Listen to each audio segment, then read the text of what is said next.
Welcome to the other perspective, where we always interrogate the thing behind the thing with me, Abel Eseru. Today, our guests are Mr. Henry Muguzi, who is an expert in the field of electoral democracy, and Mr. Eddie Kayinda, who is an economist and an educationist. And we shall also be joined by Ms. Marion Kirabo, who is a former Guild Representative Councillor of Makerere University Law School and also a former Minister of Gender at Makerere University.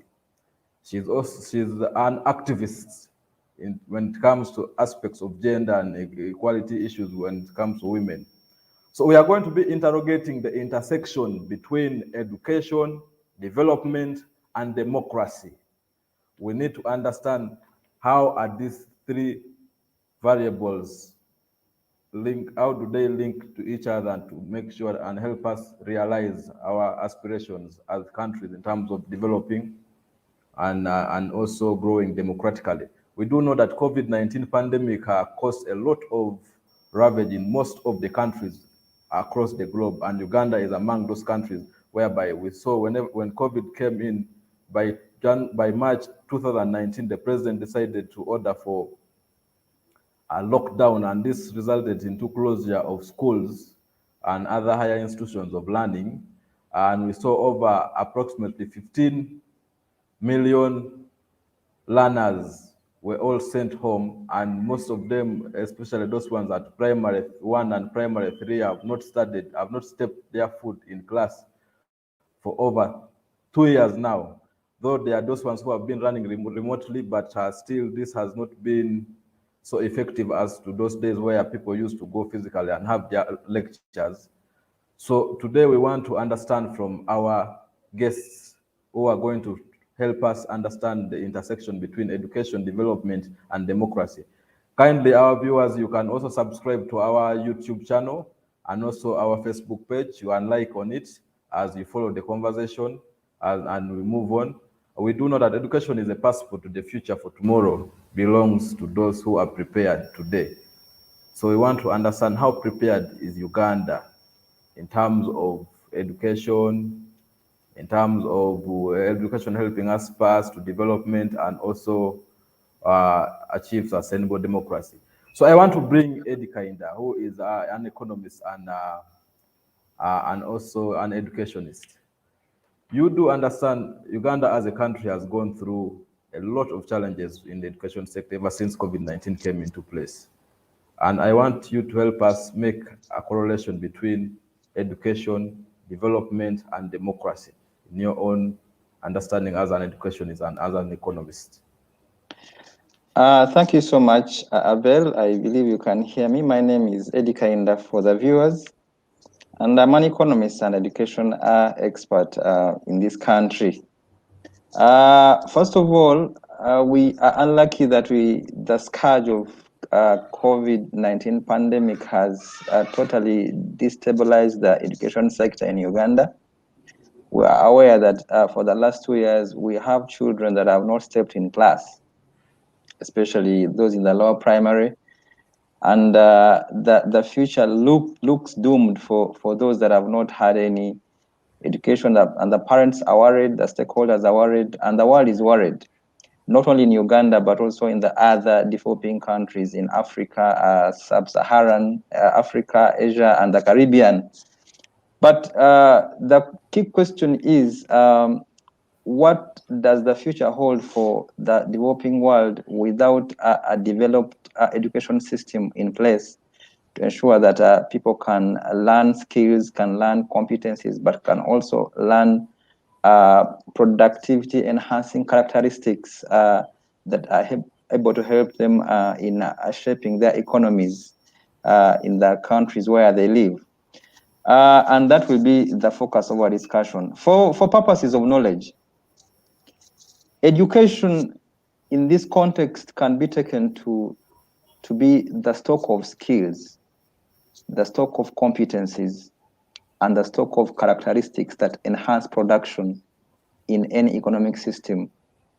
Reason why Africa has lagged behind in comparison to our sister developed countries or developed economies is because we have not had education that is sufficiently addressing the needs of Africa and Uganda in particular. When you look at the colonial system of education, it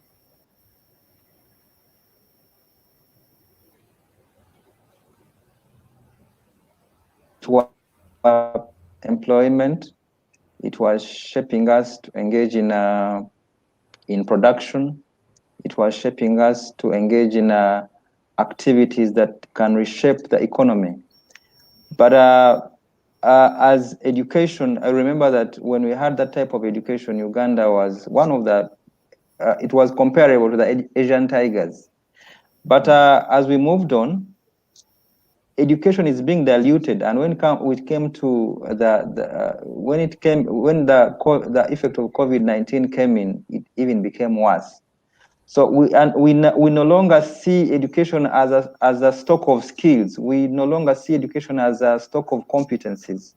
We no longer see education as a stock of characteristics that enhance economic production. But to substantiate the importance of education in economic development, you know that education is a key determinant of economic growth. It is a key determinant of employment, and the level of earnings, theoretically or subjectively, are related to how a person could be educated, other factors constant. But still on that factor, you know that the United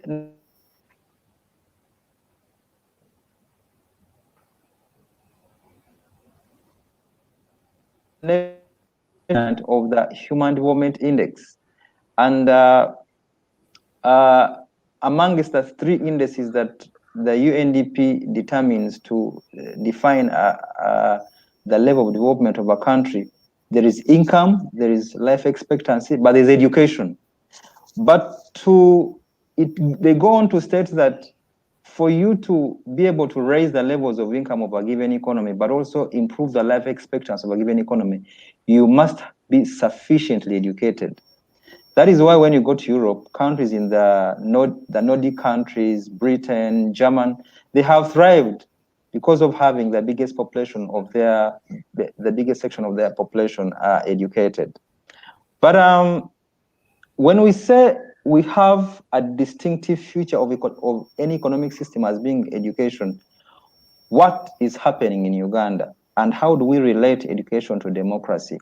Now, democracy presupposes that the biggest percentage of the population should be literate. It doesn't matter the level. For example, look at schools in Uganda today. Schools exercise some level of democracy when children are, for example, electing their leaders within the school education system. That alone presupposes that you must have some basic level of education to ensure that you can uphold the basic levels of democracy within that setting. But if you take this to the national level, Uganda specifically has challenges of commercialized electoral politics, for example. And most of the persons that subscribe to that are vulnerable to being economically vulnerable are the same persons that are vulnerable to voter bribery, because, for example, they are not employed because they're not educated. Secondly, they cannot intake the education, the communication, because the information, education, and communication, because they do not have sufficient levels of education.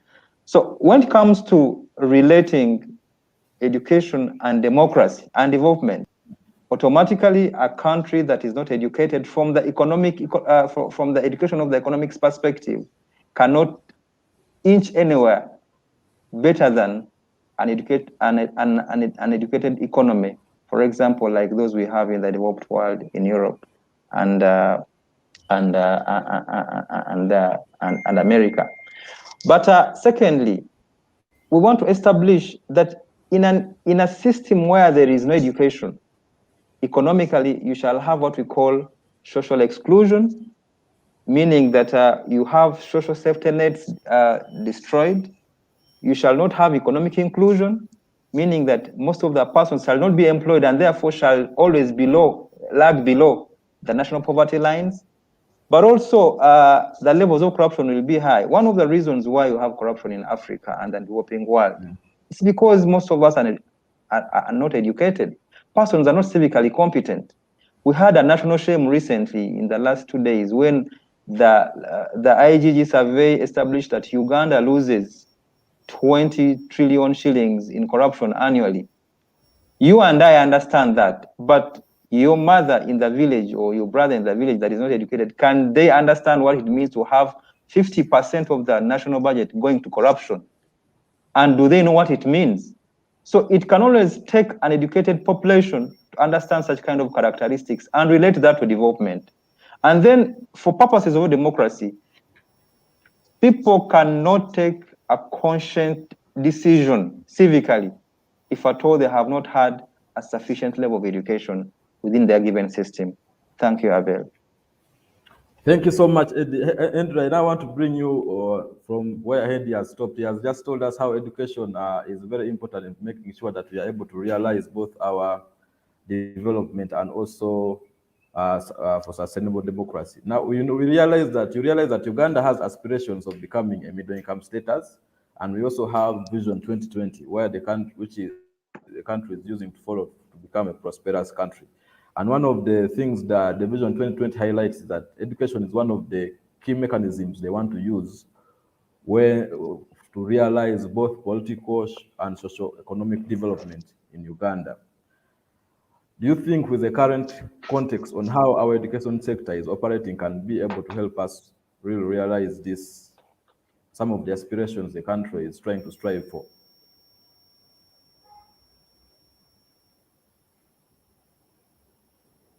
Thank you very much, Abel. I think the lag was because I was unmuting, and of course we unmute because we don't want to be disturbed by the ambience. Yes, so it is Henry Muguzi here. I want to start by picking it up from where Eddie started, because we know for a fact that there is a that there is a very strong correlation between education, development, and the democracy. And for us as democracy activists, then that of course then appeals a lot to more to us. We know that there is a relationship between education and personal income, and Eddie has really articulated this, because when people go for education, even when they don't attain university education, but their brains get to be improved, and their thinking and skills get to be improved so much that they get to be in a category they would never have been if they had not gone to school. But of course, those who have graduated and gotten jobs in the either blue collar sector or the white collar sector, then of course they start earning income in form of salary, and then they contribute taxes. But plus also their ways of living, the lifestyle of these individuals does improve a lot of the economy, because then they provide the market for the things in the markets, the things in the grocery stores. They consume alcohol. Some of them buy cars, and so consumption really improves, and this comes with education. And we also do know that education has an effect on one's health. So the people who have gotten education are likely to live longer. If they live longer, their life expectancy is higher than those that have not gone to school.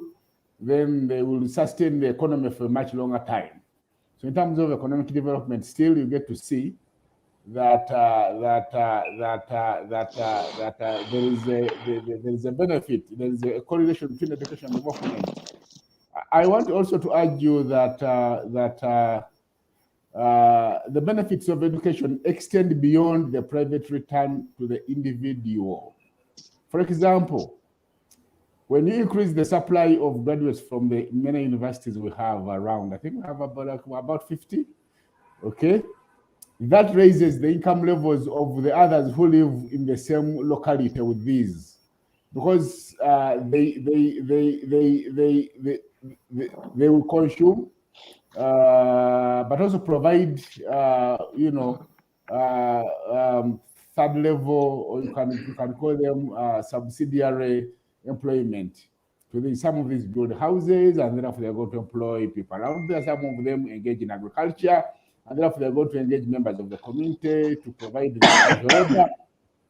I think Eddie needs to mute his mic so that when you're coughing, we're not coughing in the mic. Yeah, so you, and I apologize. So you get to see that correlation, okay? But also in terms of security, we do know that education also lowers the propensity for crime, okay? Now, but I want to argue that education, as much as education increases and improves economics, which then improves development, education favors democratization, and that the effect of education on democracy is quite significant. There is an inseparable connection, or if you like, an inextricable link between education and democracy. And if you start here, you see education provides civic skills to the people that partake of it. And when the people get civic skills, then their political interests go up. And when the political interests go up, then the people find themselves participating much more meaningfully in the spaces, in the platforms that and activities that constitute democracy, such as offering themselves, but also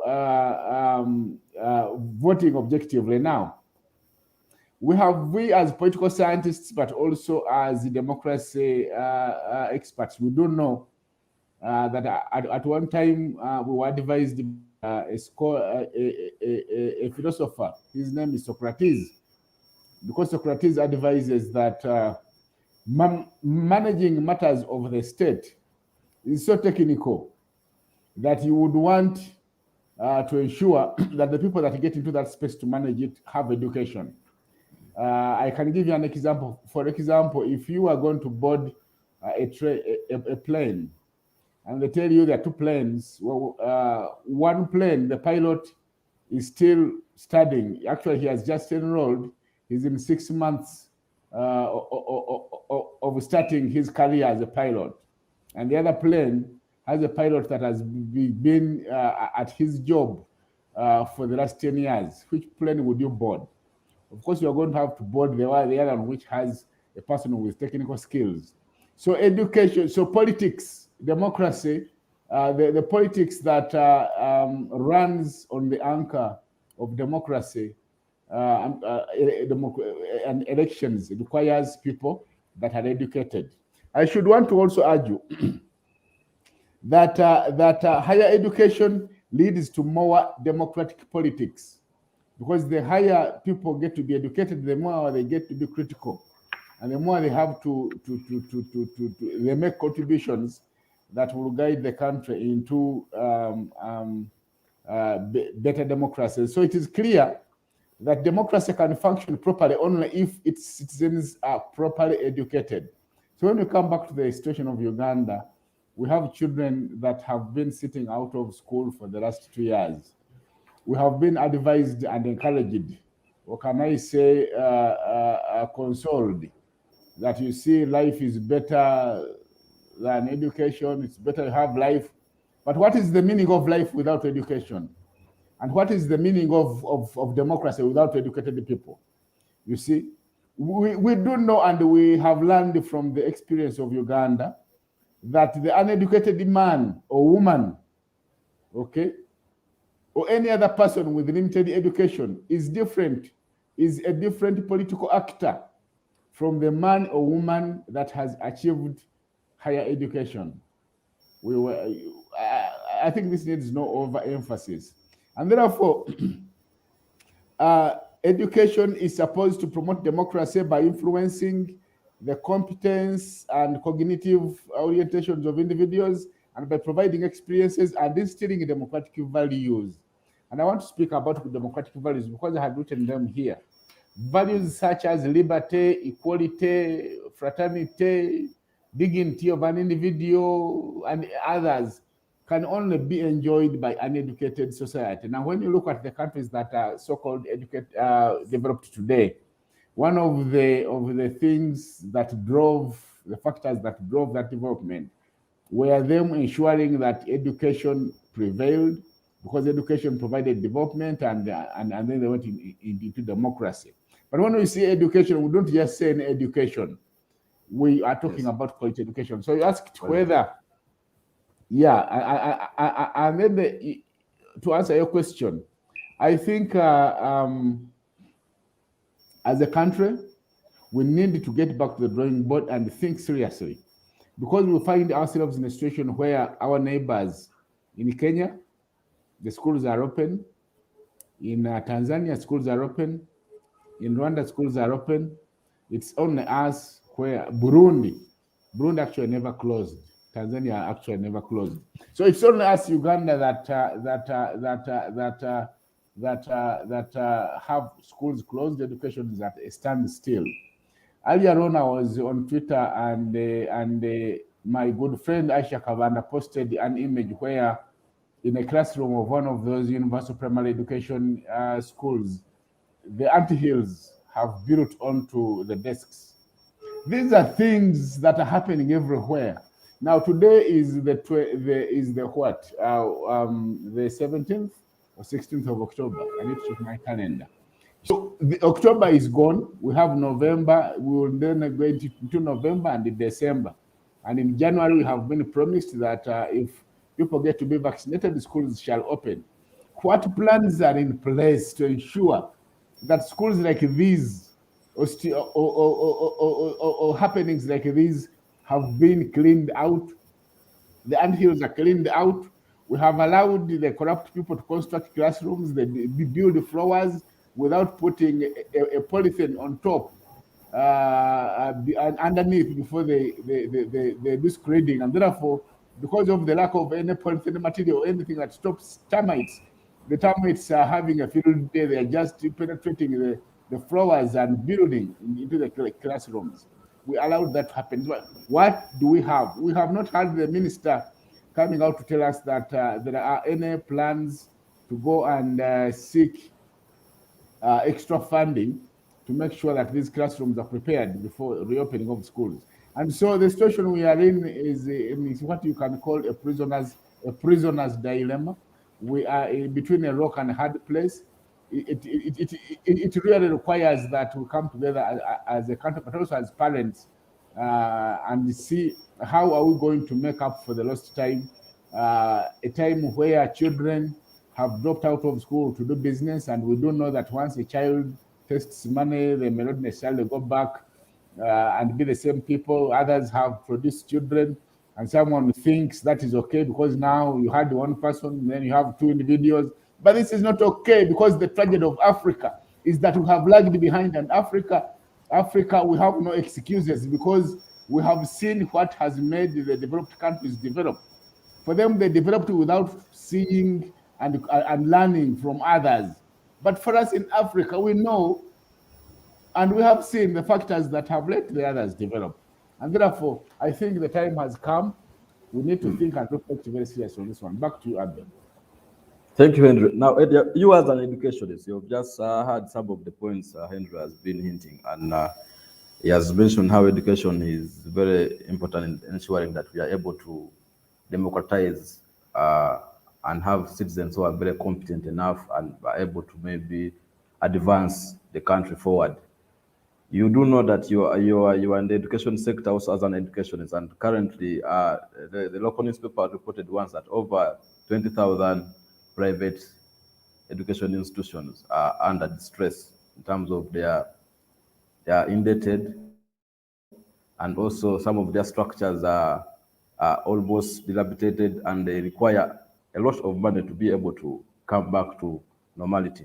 And according to the statistics by the National Private Education Institution Association, they show that the private institutions have about 9 million learners that are enrolled in the private institutions. So if we have about 15 million learners, that means that only government only those who are enrolled in government are only 6 million.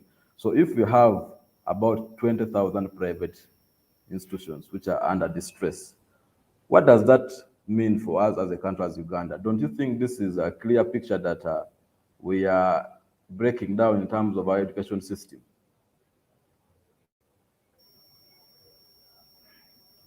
You're muted, Eddie, you're muted. Unmute yourself. First of all, I need to state that the education sector in Uganda, to re-emphasize what Henry mentioned, we have 15 million Ugandans that subscribe to the education sector, either as students or as suppliers or as stakeholders, as teachers, among others. Now, when you extract that 15 million, the demand and supply created by the 15 million people, and you think Uganda is going to recover from the economic situation we are in, then that creates the biggest joke of the century. Because there is no way an economy can revamp from the rages when over 45% of the population is demobilized. That is one thing. Secondly, in a developmental economy, and unfortunately Uganda is not part of them, the education sector is the role of the state. The Ministry of Education has disregarded itself as a regulator of the education sector, because it's supposed to identify policies, it's supposed to identify guidelines to guide how the sector should be developing. Thirdly, you're aware that the education sector that is highly private, with government coming in to act as a regulating role, has not done its role.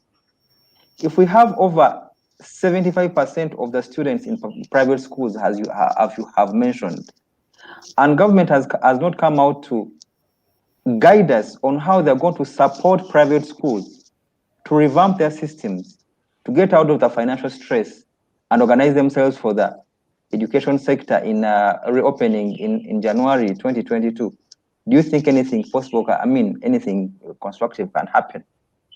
Of course not.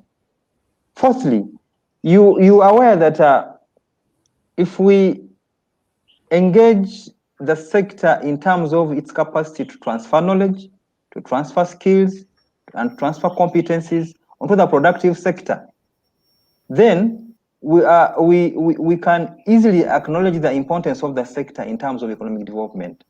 But if we do not have this transfer, for example, let me give you an example. The 50 universities Henry mentioned annually produce over 400,000 graduates. What does that mean? We have not had the labor force filled with new skills, filled with new competencies, and we're still lagging. But to go to your question of capacity of these institutions, like it or not, the mode of learning is going to change. The earlier the institutions of the institutions of learning adopted the digital systems of learning, the better. But now you should ask yourselves, prior to reopening in January 2022, how many schools have established a digital infrastructure to teach and learn children? That is one. Two, what is the capacity of the teachers to adapt to the digital mechanisms of learning? Three, are the teachers going to come back? Because we all know that the education sector is one of the sectors where you work for God. You don't work to earn. And most of them have identified constructive systems to ensure that they can earn and be economically inclusive. The fact that the president has always been promising money through the Uganda Microsoft Finance Center, and then getting money for the systems that are supposed to be engaging the private sector teachers to work. It is not going to be feasible that such kind of persons are able to return to the education sector. And that's going to be spelling doom to the sector. Thirdly, I want to take you to the gap that exists between the rural and the and the urban sector systems. Now, when you say that we are having home solutions to education in Uganda today, the statistics do not favor that. I was looking at the TV statistics, access to TV if you are adopting for digital learning using television.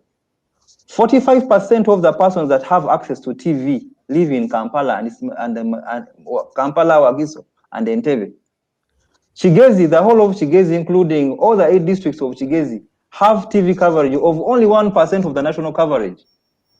West Nile has only 1% of the national coverage. Gulu and Karamoja constitute only 2% of the national coverage. And then when you say that digital is the way, how many persons can access TV between the rural and the urban areas? When you talk of radios, only 63% of the Ugandan population have access to radio.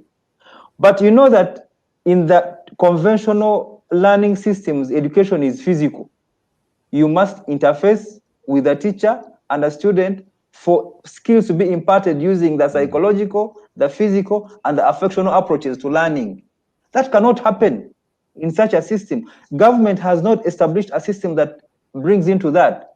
Look at the content that is being, when you are learning on television, on radio as such, there is a problem of language. You know that the levels of comprehension of the urban student compared to a rural student are very weak. Some, you know that in the lower primaries, urban rural schools are learning in local languages. Digital content on television and radio is instructed in English.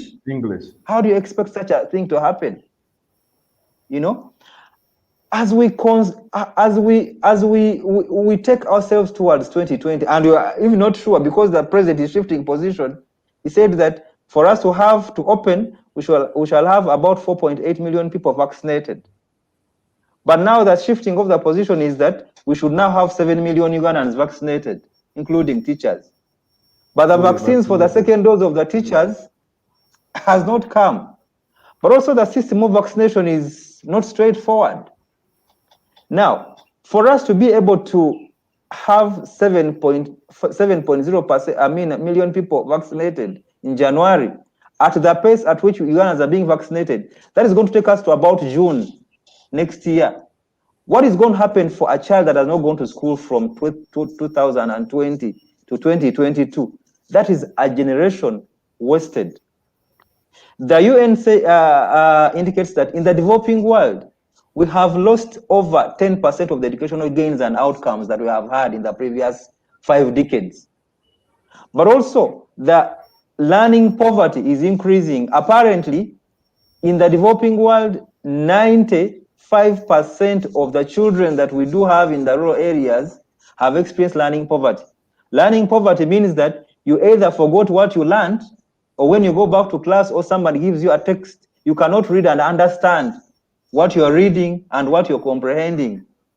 For example, I'll ask you a question that what is your name, and you tell me the capital city of Uganda is Kampala. It means that you've not understood, you've not comprehended, and that the whole system has totally broken down. We do not see ourselves ready. The private sector partners, I'm in the private sector. And instead of government to come up and say, look, guys, you are investors, let us help you organize your systems and ensure that you support us. They are busy telling us that you must re-register. You must re-register, you must come up with new regulations, we must come up with new policies for you to be able to deliver education. But when you look at the nearby educational facility that is government, the windows are shattered, the doors are shattered, the anthills are in the because these are private investments. For us, we have been able to at least operate and maintain them to prepare ourselves for the opening of the sector. But government is not ready, and I don't know, unless a miracle happens, I don't see ourselves ready to open up in January. But what does that mean for the parent? The parent needs to re-establish himself or herself as the first educator. And that gives us a challenge because most of the parents we have in Uganda are not educated, except for the about 13% who are in urban areas. If you're going to identify that learning should be digital, probably establish digital learning centers.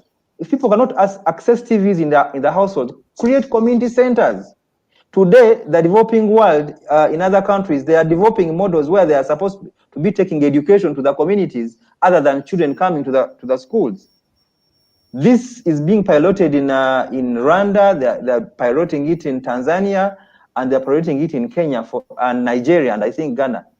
But in Uganda, we are waiting for the goals to happen such that we can rethink how education must be conducted. I thank you, Abel. Thank you so much, Eddie. And right now, let's first go for a brief break, then we shall return.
Welcome back from that short break. Today we are interrogating the intersection between education, development, and democracy. We are here joined by Henry Muguzi, who is an expert in electoral democracy, and Eddie Kayinda, who is an economist. Before we went for that break, Eddie was sharing how the education sector, especially particularly those in the area of government, most of the facilities have been shuttered due to COVID, and we don't see the likelihood of government putting in a lot of money to try to revamp most of those facilities that have been dilapidated, and we don't know the future, whether students will be able to go back to some of those government facilities. So I want to bring Henry here. You do know that many scholars in the field of political science once have always said that if a politician or politicians want to keep themselves in power, they must keep the masses ignorant. And one way of keeping the masses ignorant is to make sure that you kill the education sector. And we are seeing other countries are opening up, people are going back to school, they're acquiring knowledge to be civically competent, but in our country is the reverse case. Don't you think some of the philosophers who predicted that if you want to be able to entrench yourself and keep yourself, just deliberately make the population ignorant so that you can be able to rule them? Is that the case which we are trying to witness here in Uganda? Yeah, thank you very much. Of course, Eddie asked a very interesting question here. He asked what is going to happen, and let me answer you directly. So you're going to have a generation that is uneducated, illiterate. This generation, because you have said there is a correlation between education and development and economic prosperity, they are going to be very poor. Now, when you have a society that is quite poor coming ahead, it means you are going to have people that are going to be begging and looking at politicians as a source of redemption. And therefore, many of them will be more than happy and willing to continue selling their votes.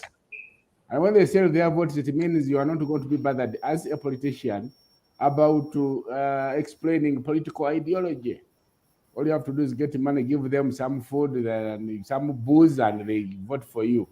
It means democracy is going to suffer at the end. I think it was last night. I think, I don't know, Eddie, if you were watching TV. There was this news where the ministry has said that going forward, they are phasing out teachers of grade 3 and teachers of grade 4 or 5. That going forward, those who are in those institutions now can complete, but going forward, the next admissions are going to be at a higher level, and their preference is degree. Now, you have failed to pay satisfactorily the grade 3 teacher. You are going for a graduate. Now, the school I went to in my village, Kirinda Primary School, which is on its knees, it couldn't pay a grade 3 teacher. Is it going to attract a graduate teacher? Of course it won't. What does this tell you? That the education sector, the education service delivery, which has been largely commercialized, is going to get on its knees. It means education is going to be a preserve of only the middle class and the wealthy individuals. It means you're going to have an army of citizens that are so illiterate and poor that the only thing they will have to do is to vote for you to stay because you have given them some money. This is not good for democracy. This is not good for development. This is not good for the country. And therefore you ask the question and you rightly put it, because philosophers, political science philosophers have said that one way of ensuring that you extend your stay in any position of power is make sure that the people you lead think and perceive of you as the patron, the provider of things, that they will walk away from working to sustain themselves and sit back and wait for the freebies and the donations that they'll receive from you. This is how patronage works. And when you look around, there is only one person that is going to benefit from this patronage. Okay? So I think as citizens, this is something we need to seriously consider. This is something that we seriously need to think about, because they've told us that if you have to get to middle income status, the starting point is in investing in human capital, investing in your people. You cannot have a people that are ignorant, that are uneducated, and carry them to middle income status. So I think the time has come for us to make sure that we do everything possible as citizens, whatever we can do, but also the people that are in charge of policy, the people who sit in boardrooms and develop policies. The one who came up with a policy of phasing out immediately the grade 3s and grade 5s. What is on your mind? You see, you cannot even feed yourself, and you acquire a dog. You see, these are some of the things we need to think seriously. That rural school in a hard-to-reach area in Karamoja or Kalangala, which graduate is going to go there? And how much are you going to pay? Are you prepared and ready to pay 2 million shillings or at least 1 million to the teachers? So these are things I think we need to reflect on, but otherwise the picture doesn't look good. Back to you. Thanks so much, Henry. Ed, you hinted about our government's failure. I don't want to call it necessarily failure, but the inability of government to regulate some of the schools on how they no, but it's failure. Okay, it's failure. And right now, since they failed to perform their role, now they want to hide on what you again mentioned, that you have to re-register. Why re-register, yet they know already that you already registered with them? Don't you think this is a move of making sure those who cannot be able to meet some of the requirements sell off their schools to some of those individuals who are also part of the political circles, so that, because we know most of them are the suppliers of private education, and they have commercialized the entire education sector to benefit a few individuals. So now they want to, one as a move, suffocate some of the few remaining schools instead of helping you move away from the current state of which the education sector is suffering. They want to come up with policies that frustrate you very much that you can just release. Do you think they are trying to do that deliberately? To phase out Let me tell you, Abel. You recall when schools reopened somewhere to allow primary 7 leavers candidates to register, and there was a directive from the Ministry of Education that schools must be inspected by the inspectors of schools and DEOs. It was a cash bonanza for those people. Inspectors and DEOs would come to school, and whether you certify the regulations and the COVID SOPs or not, you would pay to ensure that they give you a certificate of operation. That was a cash bonanza. When I was talking about the 20 trillion shillings lost in corruption, where do you think it goes? That's where it goes. These guys are aware that most of these schools are operating on loans. They have deferred loans from banks, and they're looking for all ways of listing those schools amongst the loan defaulters, and again sell those schools to themselves. We've been moving around, and people have turned schools into rentals, into shops, into poultry farms. What do you expect? This is exactly what I'm trying to tell you, that for as long as government does not come out to stop those thieves from using those antics to demand money from private schools in re-registration of schools, the worst is what information don't they have that they have lost that we did not have before COVID? They have all the places overboard are there, the buildings are there, the infrastructure is there. What are they registering? And if they fail to register, are they going to accommodate all these children in public schools? How many public schools are functioning? If I were a government, I would look at how can I collaborate with the private sector to ensure that the education sector reopens. But for purposes of those who are listening to us, I have assumptions that we should use to ensure that we can safely reopen. First of all, number one, let us look at the cost of education delivery. Who bears the cost of education delivery? When government told us that they are instituting UPE, how much were they giving in capitation grant? How much is and the question is universal primary education, for example, free?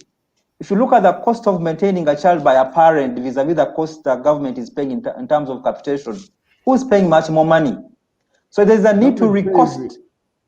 Government pays 57,000. Eddie, you remember you and I did yesterday? Yes. 50,000 shillings per year per child. Now, Henry, that has been reduced to 10,000 shillings per year.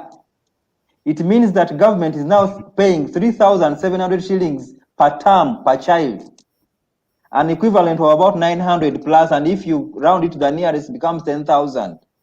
That's your government, Uganda. So but I'm saying that, where do they get the audacity? Where do they get the audacity to even say it is free?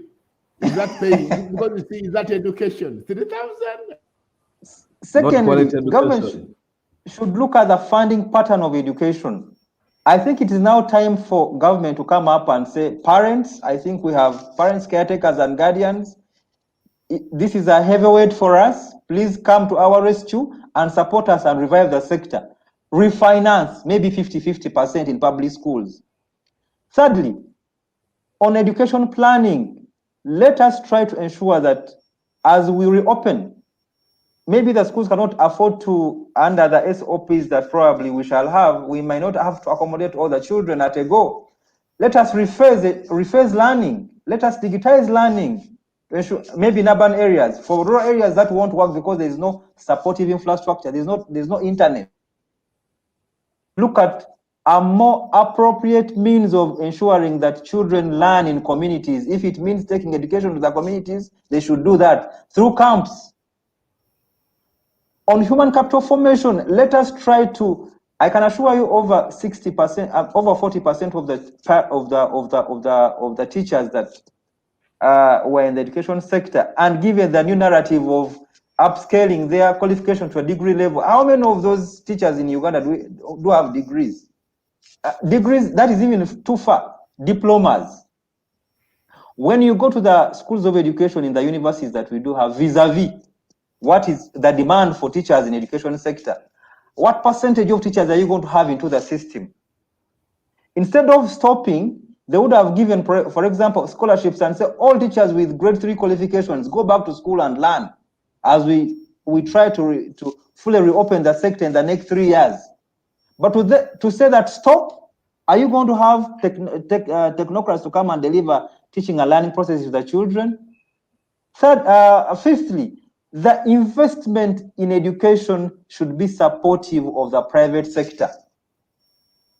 I can assure you, in my school, in Chazanga, I'm the only school that has laptops and the only school that has projectors. You cannot find that in any primary school, a public school, not even a private school in the area. Instead of coming to me and asking me, what have you done? How can we digitize learning? They're busy telling us, re-register. You know, some of us are going to be frustrated and remove our services and go to farming and turn the classes into poultry farms. But because most of us are doing it as a passion, we can maybe remain there. Sixthly, let us look at return on investment on education. Where do we want to take our country to in the next 10 years? You see, in Europe and in the USA, when education policy analysts are planning for education, they look at things in the next 50 years. But for us, for our education practitioners, they are looking at things that should be able to serve their lifetime interests. Most of them are 70s, 80s, and 90s. They no longer have another 10 years on this world, but they want they don't want to look at long-term planning for education sector. They want to look at planning that is going to fit their lifetime expire, the time when life expire in the next 5 or 6 years in this world.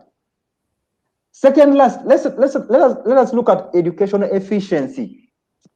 At what level must we deliver an education system that can rhyme with the national development objectives?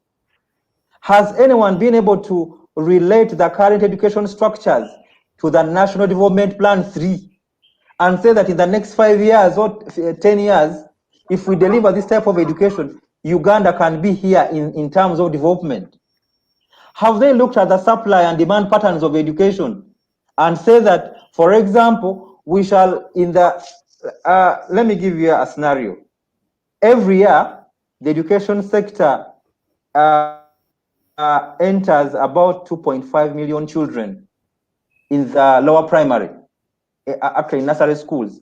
Now, the fact that we have not had education run for the last 3 years, the education sector at primary, lower primary level has 7.5 million children to enter into the sector. Are they going to manage when they're closing out teachers?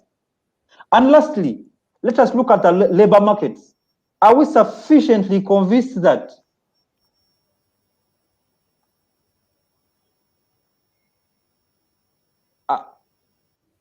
Abel, am I audible?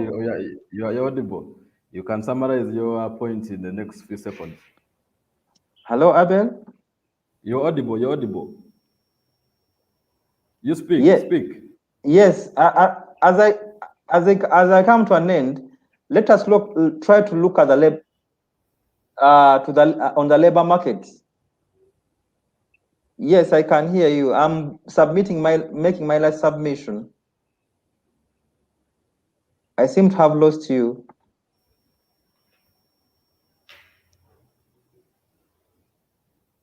Continue, Eddie. Okay, I think Eddie's network is a bit breaking. We have been joined by Marion Kirabo. You're welcome. We are trying to discuss about the intersection between education, democracy, and development and democracy. As you know, you've been part of the Students Guild and you've been part and parcel of most of the youth activism programs. And we know that ever since COVID-19 lockdown came into place, majority of the youth have been locked out of school. Many have gotten frustrated. They have decided even to shun education, and now they have gone to join business. Many of the young girls are getting pregnant. What do you make of that? Do you think that is a right step of the youth shunning education and going to start business, and also the young ladies and girls who are now frustrated and are ending up getting married early and also getting pregnant early? What does that mean for Uganda in the next few generations and years to come? Can you hear me? Yes, yes. Yes, thank you for having me. I had a few issues with network, but I'm stable now. I don't really understand when you say that is it a right step, because most of these people, these youth and children are out of school because it's out of their hands. There's nothing they can do. The government has decreed that unless we all get vaccinated, unless we all get vaccinated, children are out of school because it's out of their hands. The government has decreed that unless we get vaccinated. Hello, I seem to be getting feedback. Background. Hello, can you hear me? Yes, I can hear you. Maybe you logged in twice with the phone and the computer. Oh, okay. Sorry, I fixed that. So I was saying it is a helpless situation. We are losing a whole generation of young people who are making decisions that, whether of their own will or beyond their circumstances, but they're making are such that they might see them out of school for a long time, even if the schools open. For example, the teenagers that are getting pregnant, we do know what that takes, that usually when a girl gets pregnant, it is the end of school for most girls. So we have lost, last time I calculated, about 9,000 girls, a whole generation of young girls who may never come back to school. What does that mean to the cycle of poverty? Because now that they do not have access to an education anymore, that means less opportunities for them economically. What does that mean for the young families that they're going to have? We are having a situation where the families are now going to be headed by fellow children. So what does that mean for the upbringing and even the mental health of these young people? You know, before we even go to the economic and the economic and social part of it. But this young girl who is going to give birth to this child, what is the mental capacity for her to handle all the consequences that come with it? But also, let us look at the financial aspect of this whole thing. We know that for most of our parents, the pandemic has been so bad that they can even barely put food on the table. So what does that mean for when schools reopen? How are we prepared to support these parents to make sure that their kids continue to be in school, irrespective of the fact that they cannot provide that tuition or that school fees? But also the domestic violence that has been taking place because of the lockdown.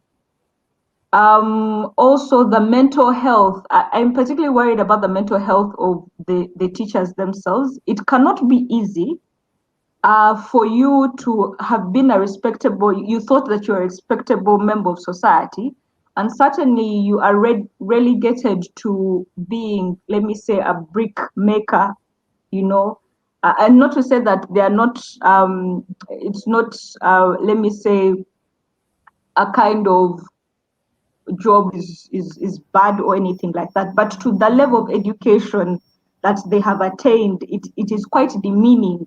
So I'm looking at these teachers going back to class and telling, and maybe telling students that, you see, education is a noble profession. So what will be the consequences in the long run? Will we see more and more people shun the education sector? Are we going to see a decrease of people applying for this course in particular.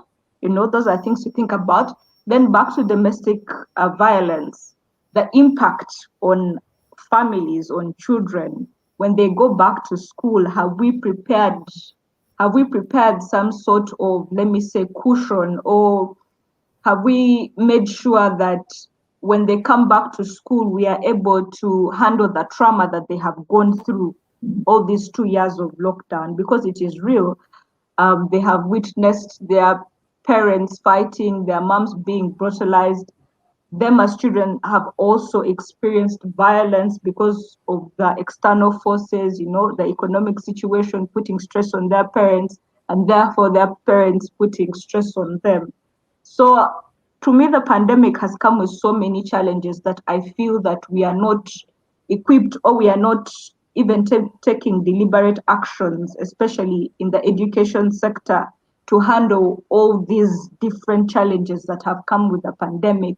So we are likely to lose, and it's not to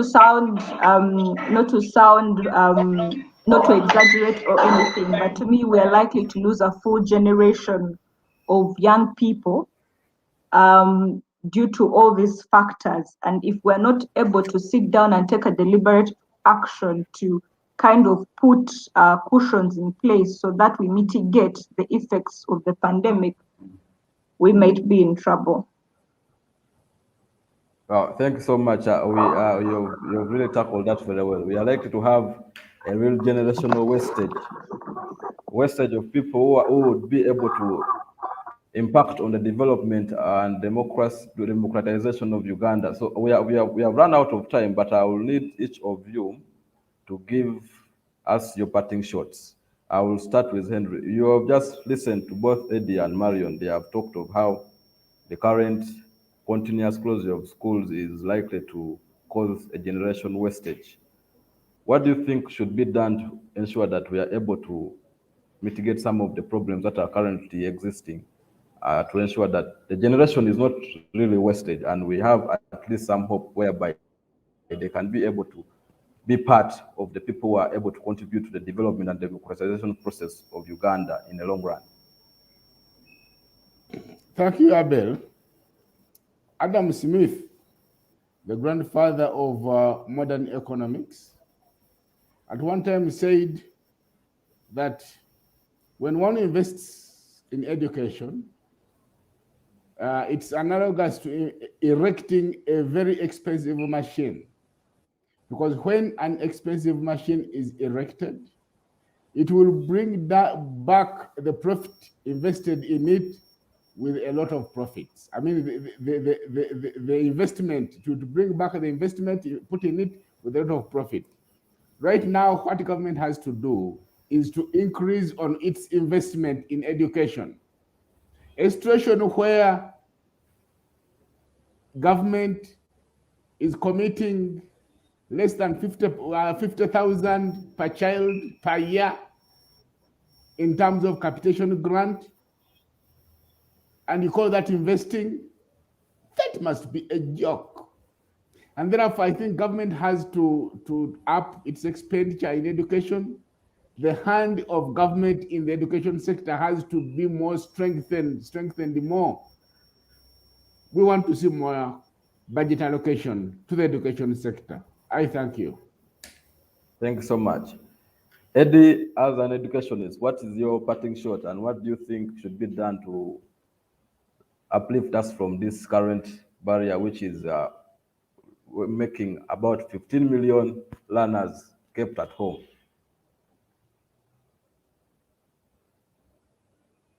You're muted. Unmute yourself.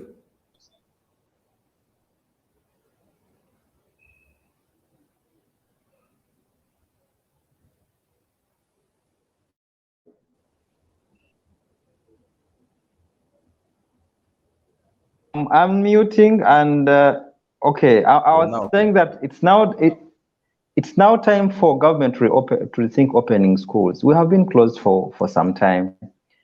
COVID is not going away. We must learn to live with it, and until people get that hard on natural immunity. Secondly, government must rethink financing education and give it priority.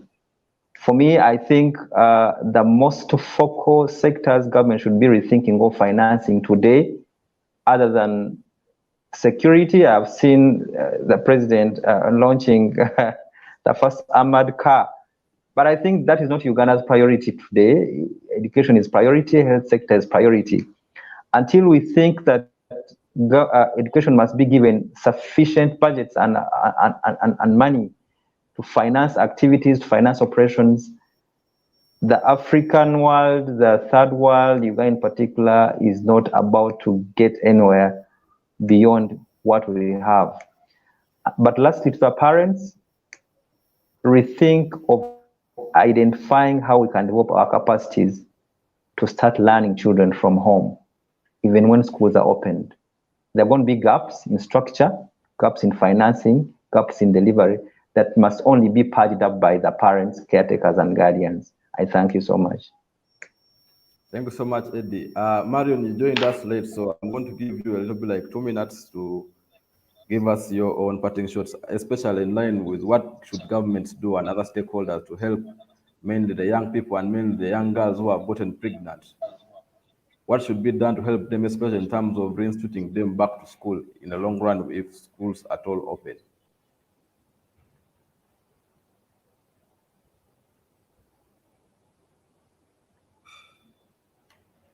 Marion, are you on? Are you getting me? Hello, Marion. I think Marion has connectivity issues. I think she has connectivity issues. She's not getting us clearly. Marion, are you on? Okay, our other guest has intertechnicality issues, and those are some of the technicality issues that is affecting most of the students. So when people talk about digital learning or e-learning, we can witness some of the challenges which are really existing in our society. So I don't think it's more effective to adopt such an approach when we are not, we have really witnessed some of the cases even just at the national level. So what will happen to those people who are in the rural area?